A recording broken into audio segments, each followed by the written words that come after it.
खुदावंद की सिताइश हो। एक बार फिर आज के इस उर्दू वर्ड ऑफ गॉड में, उर्दू जुबान के पैगाम में मैं अब सबका खैर मुकद्दम करता हूं। मेरे भाइयों, मेरी बहनों, मैं अब में से हर एक को बताना चाहता हूं, कुछ दिन पहले हमने एक चैनल बनाया है और यह खास तौर पर उन लोगों के लिए है जो उर्दू समझते हैं, और आज एक बार फिर मैं यकीन रखता हूं कि खुदावंद अब से बात करेंगे। अक्सर हम अपनी जिंदगी में बहुत से मुख्तलिफ मौसमों से गुजरते हैं। कई बार हमारे पास पैसे नहीं होते, कई बार हम बीमार होते हैं, कई बार हम तन्हाई महसूस करते हैं, और बाज़ औक़ात ऐसा भी होता है कि हमें लोगों के बुरे सलूक का सामना करना पड़ता है, और ये तमाम चीजें हमारे ज़हन और हमारे हार्ट पर, हमारे दिल पर असर डालती हैं। आज मैं अब में से हर एक से कुछ बात करना चाहता हूं कि खुदा का कलाम क्या कहता है। अभी आपकी स्क्रीन पर एक कलाम है, और ये कलाम लूका के बाब 18 में से है, और ये आपकी स्क्रीन पर है। फिर उन्होंने इस बारे में कहा कि हमेशा दुआ करते रहना चाहिए और हिम्मत नहीं हारनी चाहिए। ये तमसील कही। बाइबल कहती है कि यसू अपने शागिर्दों से बात कर रहे थे, और जब वो बात कर रहे थे तो खुदावंद ने उन्हें एक निहायत अहम मौजू पर तालीम दी, और वो ये थी कि हमेशा दुआ करते रहो और हिम्मत मत हारो। आप यहां देख रहे हैं कि एक ही आयत के अंदर दुआ करना और हिम्मत न हारना, इन दोनों को एक साथ जोड़ा गया है। जो शख्स दुआ करता है वो खुदावंद को यह जाहिर कर रहा होता है कि मैंने हिम्मत नहीं हारी है, मैं अब भी ईमान में कायम हूं। लेकिन जब आप दुआ करना छोड़ देते हैं तो दरहकीकत अब खुदावंद को ये कह रहे होते हैं, अब मुझे कोई भरोसा नहीं रहा। यहां यसू ये कह रहा है कि एक शख्स को हमेशा दुआ करते रहना चाहिए और हिम्मत नहीं हारनी चाहिए। जिंदगी में बहुत कुछ होता है, ऐसी चीजें जो आपकी तवक्को के बरक्स होती है, यानी ऐसी बातें जिनकी अपने तवक्को नहीं की होती कि वो आपके साथ होंगी।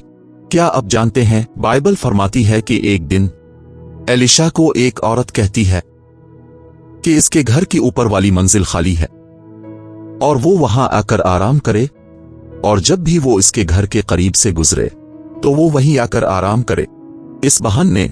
इस बहाने इसके लिए एक कुर्सी, एक मेज, एक पलंग और एक चिराग रख दिया, और उसके लिए एक खूबसूरत सा कमरा तैयार किया। जब भी एलिशा वहां से गुजरता था वो वहीं जाकर आराम करता था। एक दिन एलिशा को ऐसा महसूस हुआ कि वो मालूम करे कि इस औरत को किस चीज की कमी है, और इसे ये पता चला कि इस औरत के पास कोई बच्चा नहीं है।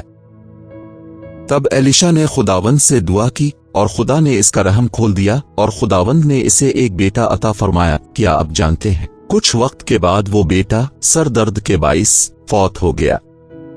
और जब ऐसा हुआ, बाइबल मुकद्दस कहती है, खुदा का कलाम फरमाता है कि इस औरत ने इस बच्चे को लिया और उसी पलंग पर रख दिया जिस पलंग पर एलिशा आराम किया करता था, और उसे रखकर वो औरत एलिशा के पास गई और सारा माजरा बयान किया। एलिशा अपने एक खादिम से कहता है, जा और जाकर मेरी लाठी इस लड़के पर रख दे, और बाइबल कहती है कि जिहाजी वहां गया और वैसा ही किया, लेकिन कुछ भी नहीं हुआ। फिर वो वापस आ गया। लेकिन क्या आप जानते हैं, जब दूसरी बार एलिशा खुद वहां गया तो एलिशा इस बच्चे के ऊपर लेट गया और वो लड़का मुर्दों में से जिंदा हो गया। क्या आप जानते हैं, जिहाजी के वक्त वो बच्चा क्यों जिंदा नहीं हुआ, लेकिन एलिशा के वक्त वो जिंदा हो गया? क्या आप जानते हैं क्यों? क्योंकि जिहाजी और एलिशा में एक फर्क था।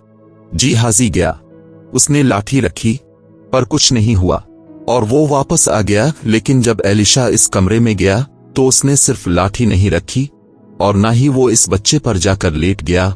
बाइबल कहती है कि इसने सबसे पहले घुटने टेक कर दुआ की।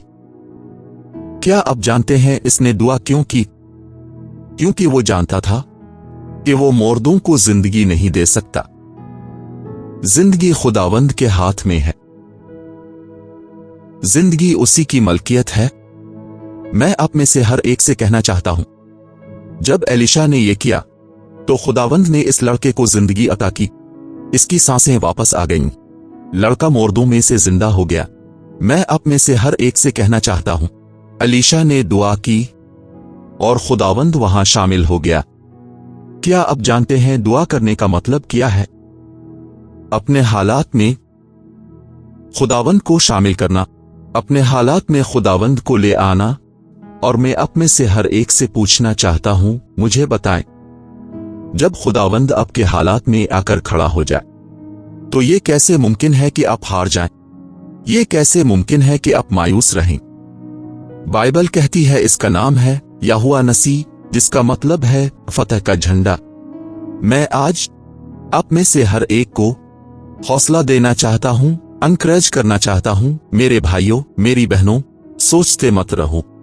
ज्यादा सोचने ने आपको कमजोर कर दिया है। ज्यादा मत सोचें, दुआ करें, रब को अपने हालात में शामिल करें और याद रखें जब वो आता है तो समंदर दो हिस्सों में बंट जाता है। जब वो आता है रूह की फसीलें गिर जाती हैं। जब वो आता है तो शेरों के मुंह बंद हो जाते हैं। जब वो आता है तो मेरे भाइयों बहनों, मौसम बदल जाते हैं। मैं आप में से हर एक से कहना चाहता हूं, ज्यादा सोचने से बेहतर है कि अपनी हर जगह, अपने हर हाल में खुदावंद को ले आए। आज से बहुत साल पहले जब यसू इस जमीन पर थे, एक आदमी ने उन्हें अपने घर की एक शादी में बुलाया।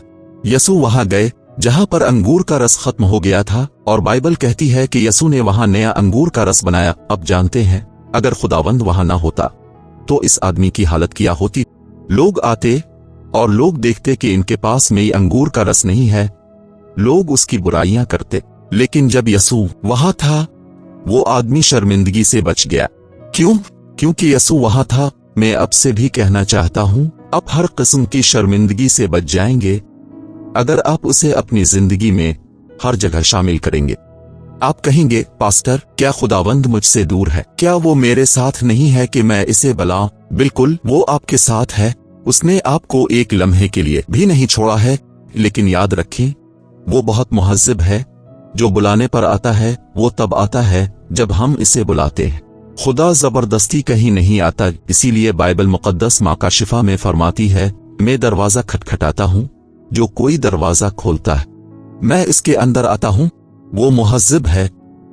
मैं आज आप में से हर एक को हौसला देना चाहता हूँ, उम्मीद दिलाना चाहता हूँ कि खुदा आपके साथ है। उसे हर जगह शामिल करे। मैं उम्मीद करता हूं कि आज के पैगाम के जरिए आपको बरकत मिली होगी। आपकी स्क्रीन पर एक नंबर है।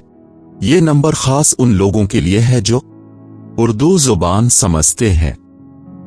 अगर आप चाहें तो आप इस नंबर पर अपनी दुआ की दरखास्तें मुझे भेज सकते हैं। ये नंबर मेरे पास ही होता है और मैं वादा करता हूं कि मैं आपके लिए दुआ करूंगा। खुदा आप सब के साथ है। आप सबको ईशो में सलाम।